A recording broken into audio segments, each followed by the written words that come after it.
전 국정원장이 12일 전격 구속됐습니다. 지금까지 장관에 대한 구속영장 청구가 계속 기각됐는데 조태열 구속으로 앞으로 박성재 법무부 장관에 대한 구속영장 재청구가 또 어떻게 될 것인지 굉장히 지금 바삐 돌아가고 있는 내란 특검 상황 이병철 변호사님과 알아보겠습니다. 변호사님 안녕하십니까? 네, 수고하십니다. 이병철 변호사입니다. 자, 조태용 전 국정원장이 영장이 청구되고 나서 구속되겠나 말겠느냐, 뭐 연달아서 이제 구속영장이 기각됐기 때문에 박정호 네, 네. 영장전담부장판사가 또 기각하는 거 아니냐라고 했는데 의외로 장고 끝에 구속 결정을 했습니다. 어떻게 보셨습니까?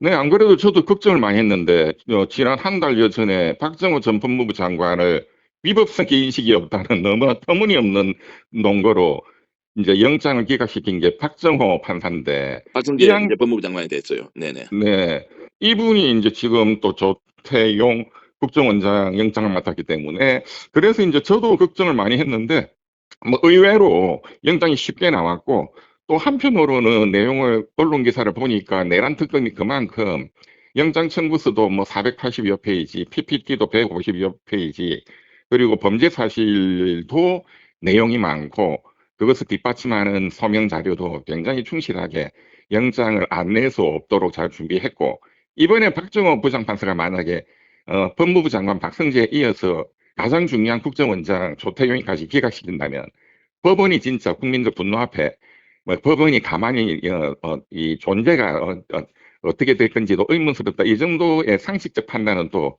했을 거라고 봅니다. 어쨌든 결과적으로 잘 됐네요.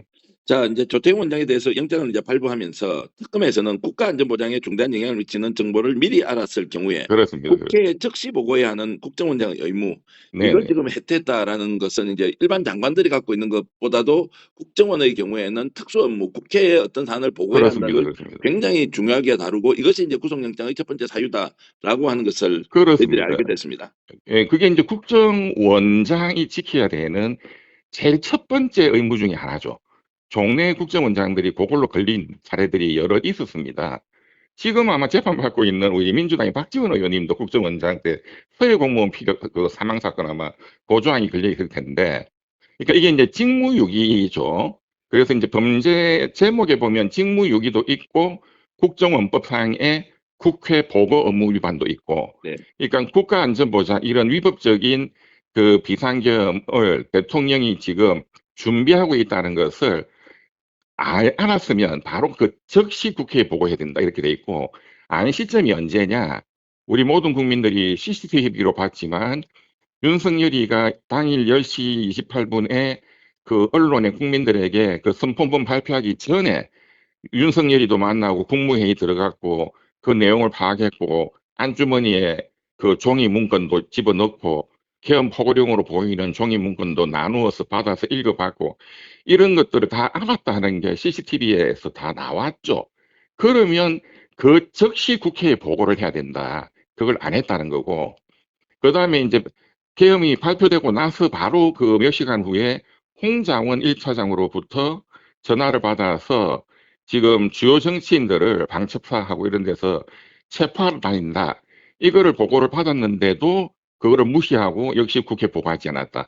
요 두 가지가 이제 보고법무 위반이고, 더 나아가서 작년 3월 달에 그 안가회동에서도 조태영이가 가서 계엄 선포하겠다. 이 말을 들었는데 그때 역시도 보고하지 않았다. 요 세 가지 사실관계가 나왔네요. 자, 굉장히 그 준비를 잘한 것 같습니다. 자, 조태의 경우에는 실제로 홍장원 전 국정원 1차장 그 이병철 그렇습니다. 변호사님도 직접 뭐 만나 뵙고 대화도 네네, 많이 잘 알죠. 나누었던 네네. 분인데, 자, 당시에 경군이 한동훈 이재명 뭐 잡으러 다닌다라고 이제 했고 그걸 보고 이제 본인은 그런 이야기를 한 적이 없다고 딱 시치미를 잡아댔습니다. 그러니까요. 그러면서 홍장원 1차장과 꼭 진위 논쟁을 하는 것처럼, 그래서 그렇습니다. 홍 전 차장이 마치 민주당 편을 든다 뭐 이렇게 그렇습니다. 갔던 것인데, 알고 보니까 본인이 본인이 보고받고도 그렇습니다. 아예 이것을 무시했다. 두 네, 번째는 자, 1년에 여러 가지 이제 CCTV와 관련된 것도 그렇습니다. 국민의힘에만 자료를 제공하고 맞습니다. 민주당에는 맞습니다. 자료 제공도 하지 않아서 이것은 그렇습니다. 정치적 중립의 이제 아니, 뭐 중대한 위반이다. 위반이다. 자, 그러면 이제 홍장원 전 차장의 이제 이야기가 맞다는 것이 입증된 영장 발부다 이렇게도 그렇죠. 볼 수 있겠네요. 그거는 또 달리 보면은 그게 증거인멸이잖아요. 본인의 범죄 사실은 숨겼다는 거니까. 네. 그렇게 해석될 수도 있겠죠. 예, 그거는 어쨌든 언론에서는 국정원법상의 정치적 중립 의무 위반으로만 돼 있지만 아마 480여 쪽의 그 이 청구서를 보면 그것도 증거인멸의 하나의 범죄 사실 내지는 그 정황 자료로 아마 석시가 돼 있을 겁니다. 조태용의 경우에는 실제 국회에서 이제 답변을 할 때 네, 이미 내란이 실패를 했지 않습니까? 그러면 네, 국회에서 이제 그 질의응답을 하는 과정에서 이런 일련의 상황들을 이실직고를 했을 수도 그렇죠. 있는데 왜 그때는 이렇게라도. 이렇게 새빨간 거짓말 180도로 다른 이야기를 하고 결과적으로 이렇게 이제 증거가 나와서 본인이 구속까지 되는 상황인데 왜 지금 내란 실패 이후에 조태용은 계속 이렇게 거짓말을 이어서 왔느냐 이게 좀 저는 이해가 되지 않는데 어떻게 보십니까? 그러니까 이제 국회에도 거짓말을 했고 또 지금 언론 보도 보면은 국회에 제출한 답변서 서류에도 전부 온통 거짓말로 그래서 그거는 허위 공문서 작성 및 행사죄로 이번에 돼 있고 그다음에 저 헌법재판소 와서도 법원에 와서도 다 위정을 했거든요. 다 위정죄고 그렇게 본다면 물론 지금 중요한 그 국무위원들 뭐 박성재라든가 뭐 한덕수 총리라든가 이런 자들이 계속적으로 거짓말을 해왔지만 조태용이는 사실은 그 사람들보다도 어떤 범죄 혐의나 그 중요도가 죄질이 훨씬 나빠요. 국정원장이기 때문에. 그렇다면은 저는 추정컨대 또 이 사람은 다른 국민의원과 달리 작년 3월 달 안가 모임에도 가서 비상계엄을 처음 들었던 사람이기도 하기 때문에 비상계엄에 가담한 정도가 김용현 국방부 장관 못지않게 중요한 모의를 너무 많이 한 것 아닌가. 거기다가 그 김건희와도 또 휴대폰 서로 간의 문자라든가 그런 소통을 굉장히 많이 했던 것으로 또 알려져 있으니까 저는 그런 것이 너무 두려워서 어차피 본인은 걸리면은 그냥 그 공범 수준으로 공동 정범 수준으로 가기 때문에 그냥 딱 잡아댔다.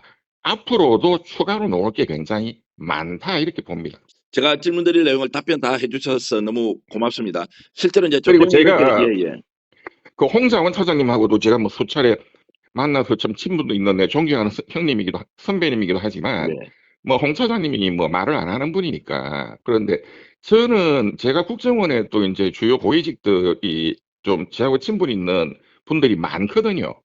그것도 행정고시 출신 분도 국정원에 많이 가 있고 하기 때문에 그래서 여러 가지 직간접적인 그간의 정보들을 이렇게 취합해 보면 이게 이제 비상계엄이라는 이 엄청난 국가 반역을 일으키려면 조직이 있어야 되잖아요. 그거를 총괄할 수 있는.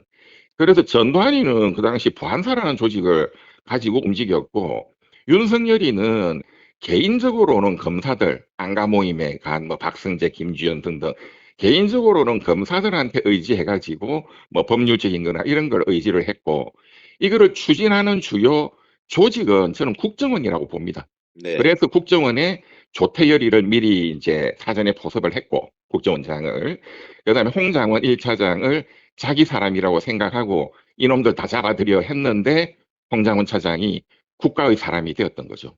결국 국민의 사람이 되었던 거죠. 네. 결국 인제 국정원이 매우 깊숙하게 내란 과정에서 개입을 했다. 그렇습니다.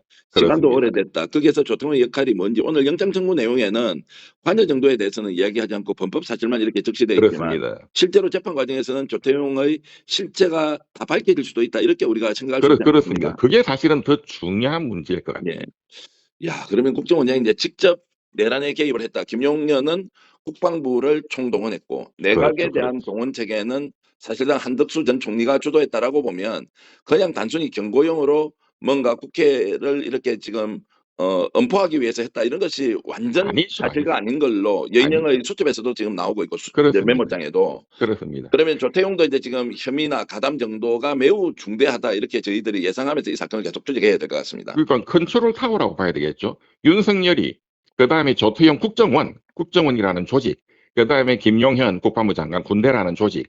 그렇지만 결국은 군대도 여인영 방첩사나 이런 것들도 결국은 국정원이라는 컨트롤 타워의 통제를 받도록 그림이 그려진 거죠.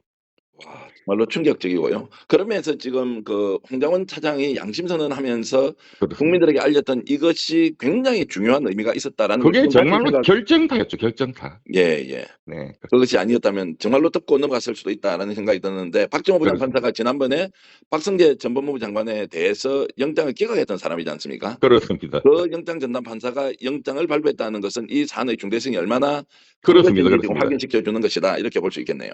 그렇기 때문에 또 지금 어제 이제 박성재 전 법무부 장관에 대한 구속영장이 재청구가 됐지만 언론에 추가로 나온 이제 추가로 확보한 증거 자료들도 굉장히 충실하고 또 그 담당하시는 영장 담당 판사님이 또 남세진 그 여성 부장 판사님이라 하니까 그 부분은 뭐 걱정 안 하셔도 예, 뭐 무조건 박성재는 다시 구속된다 이렇게 또 봐도 될 것 같습니다.